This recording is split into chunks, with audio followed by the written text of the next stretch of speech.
Hello, everyone, and welcome to Let's Talk Raptors. I'm your host, Atisham, my channel where you get reviews, analysis, predictions, and hot takes on all things Raptors as well as some NBA.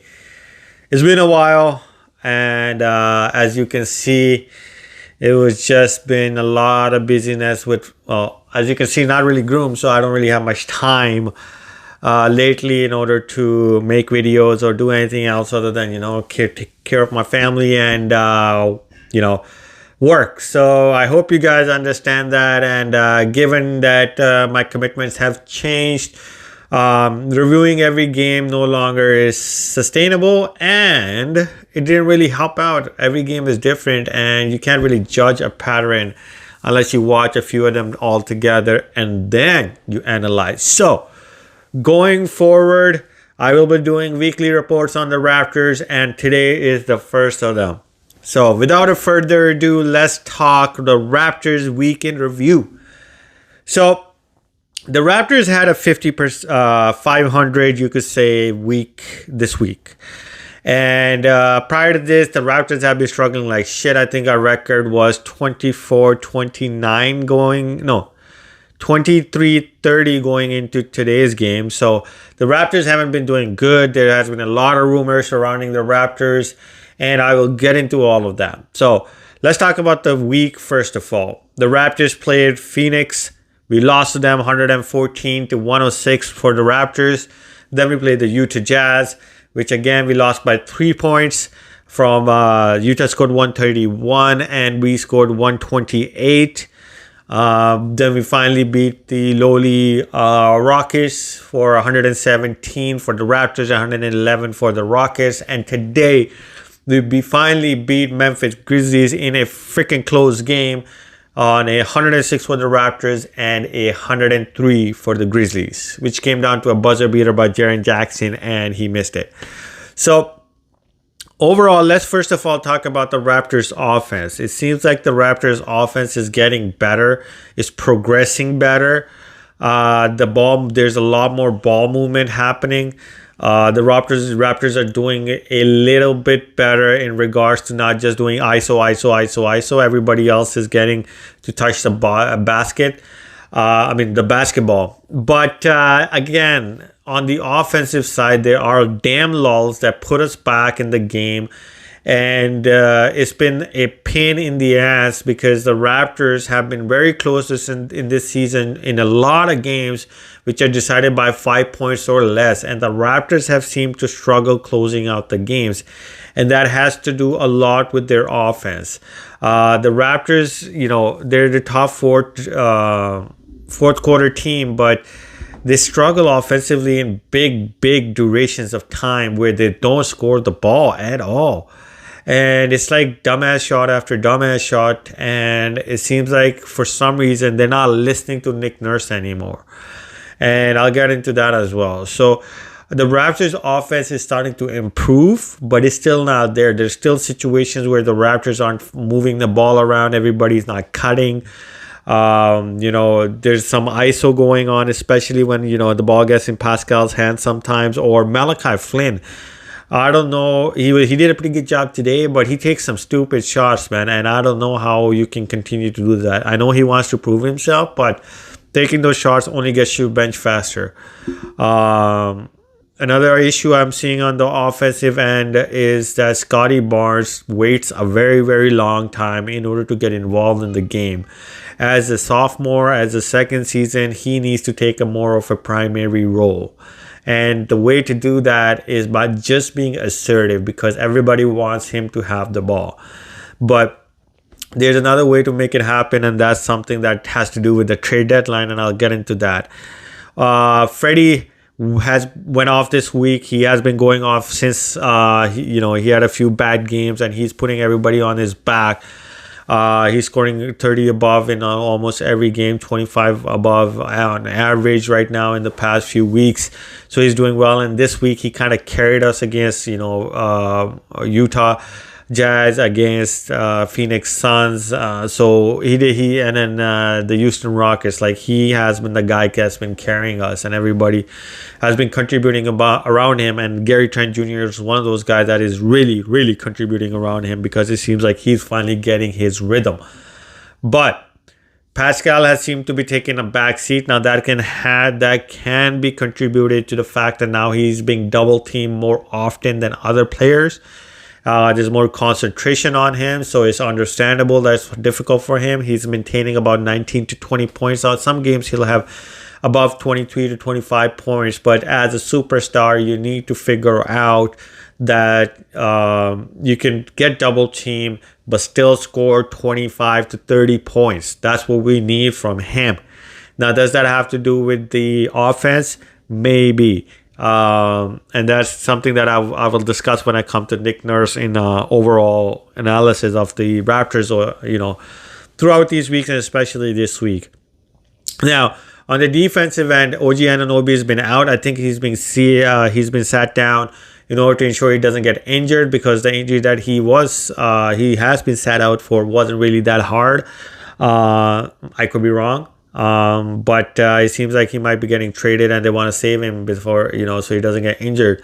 But other than that, our defense is struggling, man. It seems like almost every game, all the teams are getting near 110 points. And every time they do, it becomes very, very difficult for the Raptors to win that game because our offense is not that great.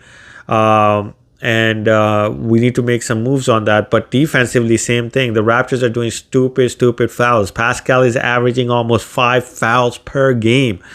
He's been, I think he got kicked out of Utah Jazz's game or the Phoenix Suns, one or the other.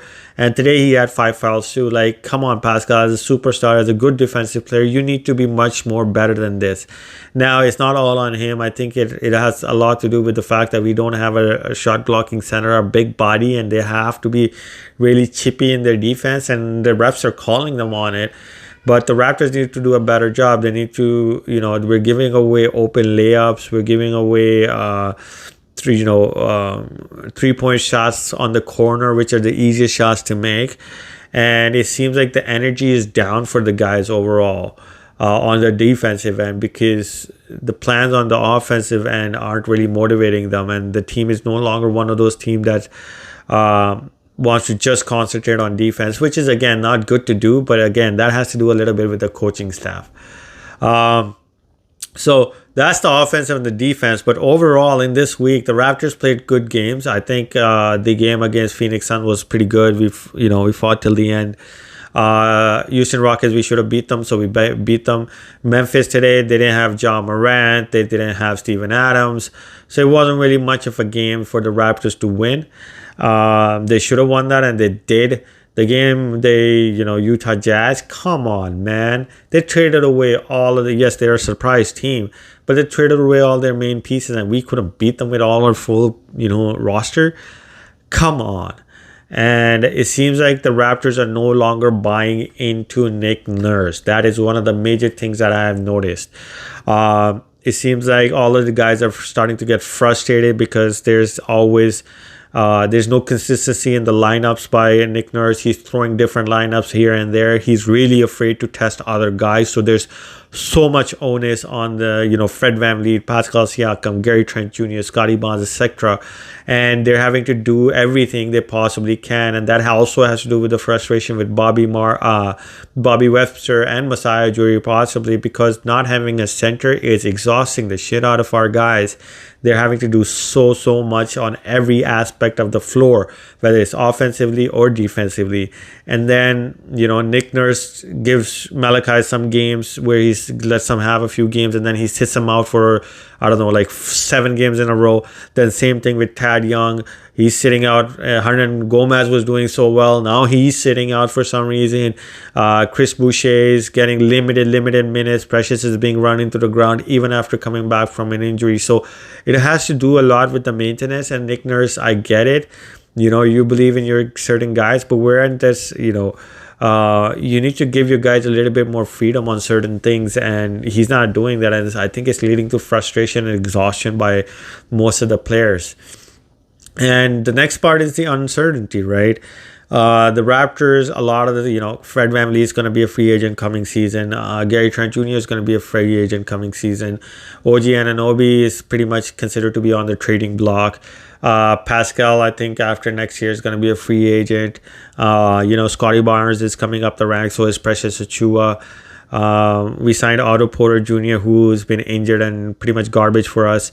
So there's a lot of ifs and buts around this team, and that also has a lot to do with what's happening recently. But this has been throughout the whole season. The Raptors bench is garbage. And that was a concern coming into this season. I think Otto Porter Jr. was supposed to help us out in that, but he's been injured. And then Nick Nurse had promised that he would be more open to testing using a lot more guys more consistently. The way you play basketball is you get rhythm by playing. But it seems like Nick Nurse, you're in and out with Nick Nurse.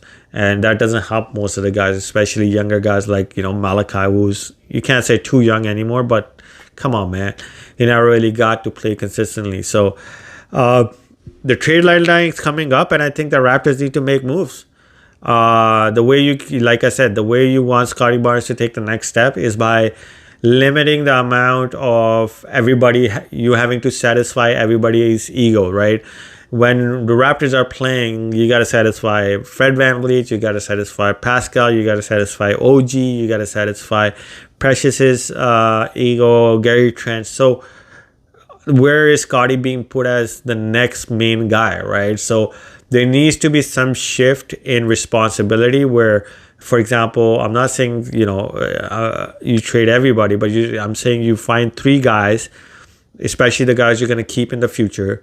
You just rely on them, and you trade away the rest of the guys and strengthen your bench, because every time the bench unit comes in, for some reason, Nick Nurse decides to play this lineup. So there's Scotty Barnes, there's Thaddeus Youngs, there's Delano Banton, there's Malachi Flynn, I think it was one time, and Precious Achua.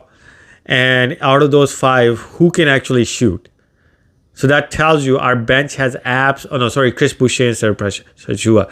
Who the hell can actually shoot in that lineup? Like, come on. So our bench needs to be improved. And if that means we move somebody and we reset, because we have been mediocre for the past, not just this week, not the past previous weeks, not just this season. We have been mediocre for the past 2 or 3 seasons.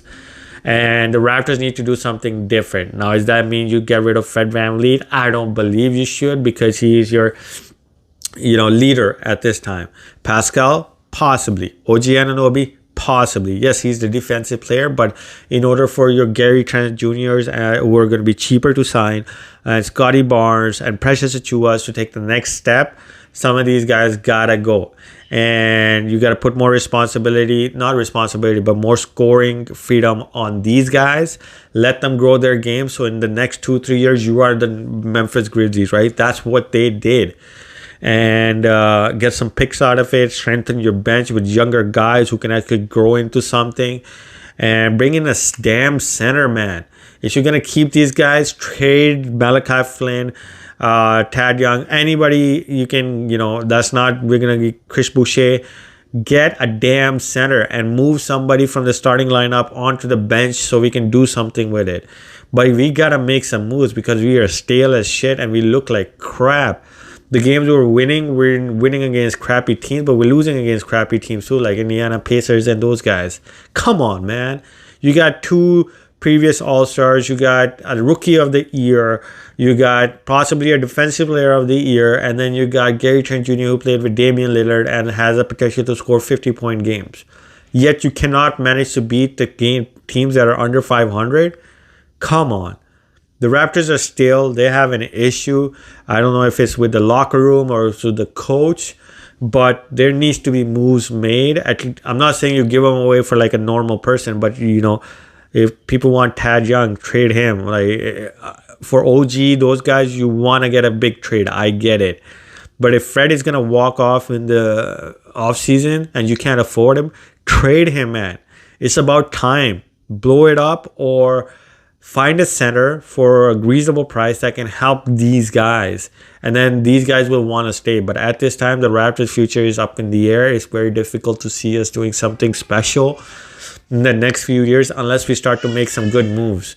And honestly, the Raptors have good talent in Precious Achiuwa and Scotty Barnes and Gary Trent Jr. that they should not let go of. And OG, I wouldn't want to trade OG. I'd rather trade Fred and Pascal because they're getting older. This team is not a championship team. It's not going to be by just ending it as center in. So the Raptors need to move on from this. And does that mean you get rid of Fred VanVleet and Pascal? Yes, because you have people in the pipeline that are willing to take the next responsibility. You don't have to trade both of them, but you can trade one of them because you're not going to be able to sign both of them and Gary Trent Jr. and OG Anunoby. Like, it's ridiculous. Masai needs to make some moves, get somebody good, a young stud in the center position or a young players on the bench that can be the next big, bench mob. So it's been really concerning, especially this week was a little bit better. The Raptors had a pretty good week last week, and the week before that was horrible. I think we lost 4 in a row or something. But the Raptors need to make some moves. They're stale as crap. Stale as I think bread.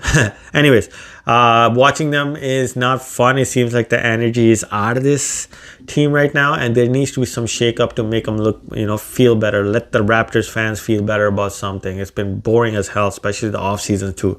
Otto Porter Jr. has been disappearing throughout the whole fucking season anyways. So that's what I have for you guys for this video. I will continue to make my weekly reports from now on. I promise to you guys.